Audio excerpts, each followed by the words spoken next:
come into probably the most damaging material. Remember what the claims are. That the Quran is eternal, Surah 85, ayah 22. That it was sent down from heaven. That it was untouched by human hands. There are no corruptions, no corrections.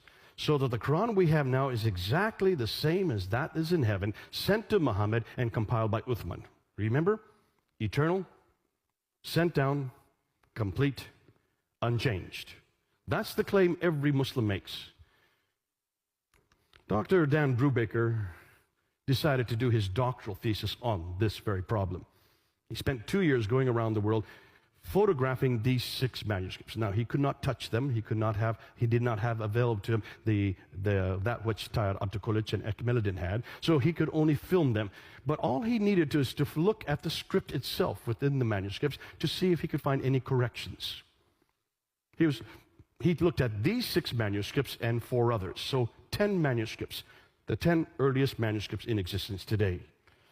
He wanted to find out if he could find just maybe 1, 2, possibly 10 corrections. Because if you could just find 10 corrections, then no longer can you say this is from God. No longer can you say this is complete. No longer can you say that this is eternal. It looks like it has human intervention. That's all he wanted to find out.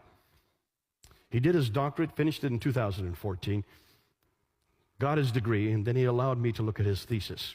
And it was this thesis that I introduced at the debate. And this is the material that did the most damage back in September of 2014.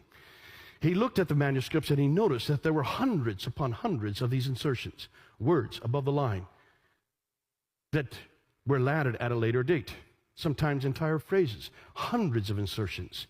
He found hundreds of intentional removals of the text. That means they've taken out a letter there, or they've taken out a whole word there. There's another word that's been taken out. Can you see these erasers? Changing the text, correcting it as they went on. Hundreds of these.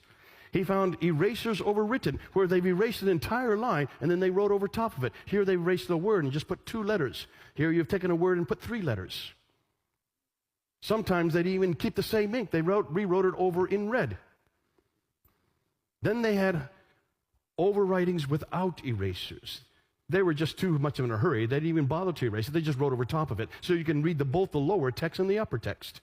There you can see an entire 2 lines have been replaced. Here you can see again where they replaced over top. Here's they replaced one word with a whole other word, and sometimes they do it in different ink. And then he found these tapings. Looks like there's been some damage there. So they put a tape over top of it. So he looked at the back side and he found that there's no damage whatsoever. They're actually hiding the text. Can you see that? Here, see there's a taping, another taping, another taping. Take a look, there's another taping. When you look at the back side, there's no